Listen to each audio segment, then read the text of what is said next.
Amis du jour, bonjour, amis du soir, bonsoir, salut.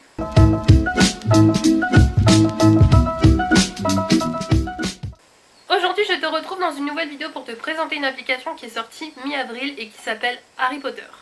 Si jamais tu connais les films Harry Potter et que tu es fan du film, tu vas être content puisqu'il y a enfin un jeu qui est sorti sur téléphone.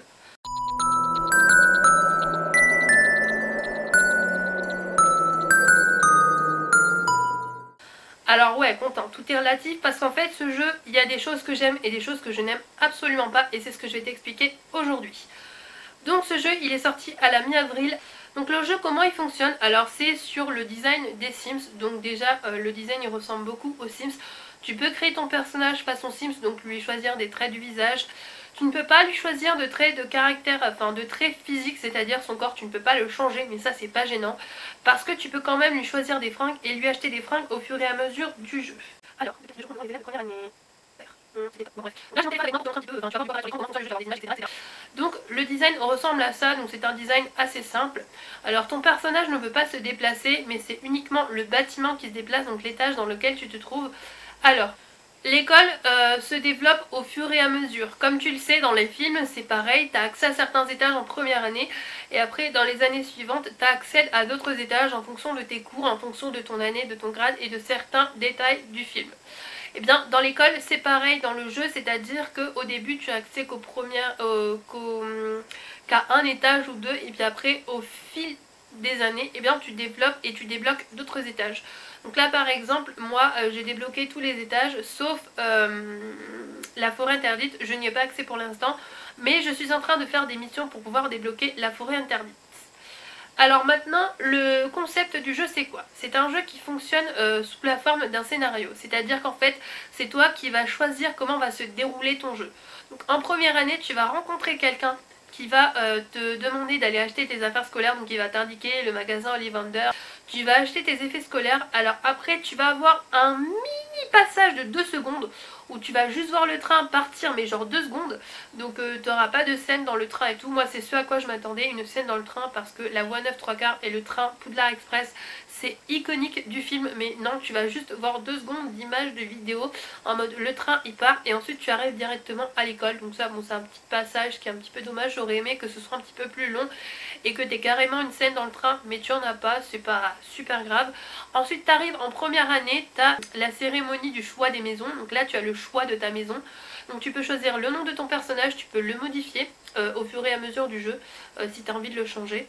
Par contre ta maison tu ne peux pas la changer, tu la gardes pendant les 8 années, donc choisis bien ta maison. Moi j'ai choisi Gryffondor parce que c'est la maison que je préfère, mais tu peux choisir entre Poufsouffle, Serre d'Aigle, Serpentard et Gryffondor au choix.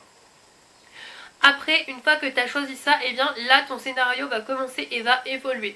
Donc tu vas rencontrer des personnes qui vont devenir tes amis, tu vas aussi te faire des ennemis. Moi dans le jeu j'ai une ennemie qui s'appelle Merula Snid. Du coup tu vas devoir cet ennemi l'affronter en duel au moins une fois par an, donc tu peux réaliser des duels. Donc tu vas apprendre des sorts au fur et à mesure de tes années à Poudlard, et grâce à ces sorts tu vas pouvoir te battre en duel et du coup battre tes adversaires. Mis à part ça, ça fonctionne aussi sous forme de niveau, c'est-à-dire que ton personnage il va arriver à l'école, il va être niveau 0.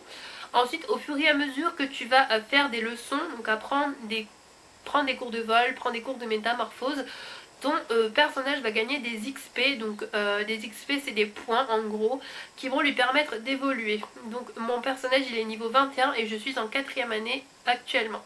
Après au cours de ces cours, donc les cours de potion, les cours de vol, les cours de soins, etc. etc. tu vas aussi gagner des points de courage, d'empathie et de savoir. Ça ce sont des points aussi qui vont te faire gagner des niveaux de courage, d'empathie et de savoir. Donc moi je suis niveau 18 dans les 3 domaines. Et en fait lorsque tu auras une mission à effectuer, comme par exemple discuter avec une personne, par exemple tu vas dans la grande salle, tu vas discuter avec ta meilleure amie, et bien il te faut certains niveaux. Par exemple il te faut le niveau 15 en courage, le niveau 19 en empathie et le niveau 2 en savoir. Je dis n'importe quoi, voilà c'est un exemple. Mais ça peut être ça, et du coup il faut que tu aies ces niveaux là au vert, parce que si malheureusement tu n'as pas atteint les niveaux qui sont requis, et bien tu n'y arriveras pas et tu ne pourras pas avancer dans ta mission, tu ne pourras pas la réussir. Alors par contre quelque chose qui est bien, c'est que tant que tu ne réussis pas tu peux recommencer. Donc ça c'est cool parce que du coup tu recommences jusqu'à temps que tu réussisses. Par exemple je sais pas moi, tu dois affronter quelqu'un en duel, donc une mauvaise personne ou peu importe. et bien tant que tu n'as pas gagné le duel, tu peux le recommencer. Et une fois que tu as gagné ce duel, tu as terminé la mission, tu as réussi la mission, donc ça c'est plutôt sympa. Alors, dans le jeu, quand tu effectues des missions, tu vas gagner des pièces ou alors des diamants. Donc les diamants, c'est une monnaie un peu plus... Après, le jeu, il fonctionne avec des énergies. Donc en gros, tu as une barre d'énergie. Donc là, moi, j'ai 33 énergies maximum que je peux gagner. Au fur et à mesure que j'avance dans les années, eh bien, je peux développer mon niveau d'énergie pour en gagner plus. Une énergie, mais 4 minutes à se recharger. Donc c'est quand même beaucoup. Et quand tu dois effectuer une mission, là par exemple, moi je suis dans un cours de potions... Et bien pour pouvoir gagner ce cours de potion, il faut que j'utilise mes énergies pour gagner des étoiles. Et une fois que j'ai gagné les étoiles, et bien j'ai terminé mon cours de potion. Alors tu as une étoile obligatoire, c'est l'étoile dorée. Quand ton étoile est entourée de doré, ça veut dire que celle-là, elle est obligatoire. Quand ton étoile est entourée de bleu, ça veut dire que c'est une étoile bonus. Tu n'es pas obligé de la gagner, mais tu peux la gagner. Ça peut t'aider pour te faire gagner des points. Donc moi par exemple j'ai choisi un cours de 1 heure, donc tu as une limite de temps à chaque fois, parce que si c'était illimité de temps ce serait trop facile, mais tu as une limite de temps, donc ça peut être 1 heure, 3 heures, 8 heures. Je sais que ça paraît beaucoup, mais c'est comme ça, et si tu as dépassé la limite de temps et que tu n'as pas gagné les étoiles dorées qu'il te faut, eh bien tu n'as pas réussi ta mission et donc tu dois la recommencer de zéro, c'est-à-dire que tu dois recommencer ton cours. C'est un petit peu énervant je trouve ce principe d'énergie parce que ça mange beaucoup d'énergie. Par exemple, pour gagner une étoile, tu peux dépenser jusqu'à 20 énergies. Je trouve ça énorme. Surtout qu'en plus, tu les dépenses en l'espace de un claquement de doigts. C'est-à-dire que tu vas cliquer sur un truc entouré de bleu et puis tu vas dépenser 4-5 énergies comme ça d'un coup. Et moi, je trouve que ça mange trop d'énergie. C'est ce que je n'aime pas dans ce jeu-là du tout. Alors après ça fonctionne sous forme de chapitres comme je te l'ai dit, et donc c'est un scénario, donc tu as les 8 années et dans chaque année tu as différents chapitres. Donc en gros une année tu peux avoir 4-5 chapitres, une année tu peux avoir 10 chapitres ou plus. Moi par exemple là je suis en 4e année et j'ai plus d'une dizaine de chapitres à effectuer, et dans chaque chapitre tu as des chapitres, c'est assez long, mais en fait le concept du jeu c'est que ça dure quand même relativement longtemps. Alors comment c'est possible? En gros j'ai eu un problème à un moment donné. Donc je suis arrivée en 3e année, normale. Et en fait ce qui m'est arrivé c'est que à la fin de la 3e année, normalement à la fin de chaque année tu as une cérémonie de remise des prix par rapport aux coupes des 4 maisons. Donc la maison qui a eu le plus de points remporte le premier prix comme chaque année. Et là en fait je n'arrivais pas à y accéder, c'est à dire que j'allais dans la grande salle mais la cérémonie n'avait pas lieu et je ne comprenais pas pourquoi. Donc j'ai contacté les concepteurs du jeu en fait, puisqu'il y a un service client entre guillemets où tu peux les contacter, et là je leur ai demandé mais qu'est-ce qui se passe, j'arrive pas, la cérémonie n'arrive pas. Et je reçois un message en me disant oui, après étude vous avez réussi à passer en 4e année, donc c'est bon. Et en fait plus tard je dis ah bah merci pour votre réponse, j'ai réussi effectivement, merci pour votre réponse. Et en fait ce qu'ils m'ont expliqué, et c'est là où franchement j'ai pas du tout kiffé, c'est qu'en gros ça fonctionne de la façon suivante. Les 3 premières années tu peux les faire d'affilée, mais après tu ne peux pas faire les choses d'affilée, c'est à dire qu'il y a un temps d'attente entre une année et une autre, et il y a un temps d'attente entre certains chapitres, parce qu'en fait ils veulent te faire patienter pour que le jeu dure un peu plus longtemps.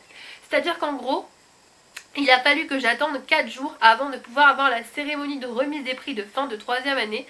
Après j'ai pu arriver en 4e année et au bout d'un certain chapitre, donc je crois le 2e ou le 3e, je sais plus exactement, il a fallu que j'attende aussi 3 ou 4 jours avant de pouvoir avancer de chapitre. Donc je trouve ça un petit peu dommage parce que du coup ça te fait des jours sans rien faire et des jours où tu ne peux pas jouer en fait. Alors si tu peux jouer pour essayer de gagner des points et développer ton personnage, mais juste c'est ennuyeux, c'est chiant, parce que du coup tu es obligé de faire tout le temps la même chose, la même chose, la même chose avant de pouvoir avancer et d'avoir de nouvelles missions. Et je trouve ça un petit peu dommage. C'est un truc que j'ai franchement pas apprécié dans le jeu, mais bon après c'est pas grave. Moi je joue quand même au jeu puisque j'aimerais le terminer et voir vraiment ce qui se passe dans le jeu. Voilà pour la vidéo, je t'ai un petit peu expliqué comment ça fonctionne et du coup comment je vois le jeu. Le jeu dans l'ensemble est plutôt pas mal, mais ce concept très énergivore et le fait que le jeu, il y a des moments où tu dois attendre genre 4 jours sans pouvoir rien faire, je trouve ça dommage. Donc j'espère que la vidéo t'aura plu, j'espère que tu l'auras appréciée. En tout cas si c'est le cas, n'hésite pas à la liker, à la commenter, à la partager et à t'abonner à ma chaîne, c'est complètement gratuit. Et si jamais t'as pas aimé la vidéo, ce qui peut être le cas, c'est pas grave, et bien tu peux la disliker, la commenter et ne pas t'abonner. Allez, bye!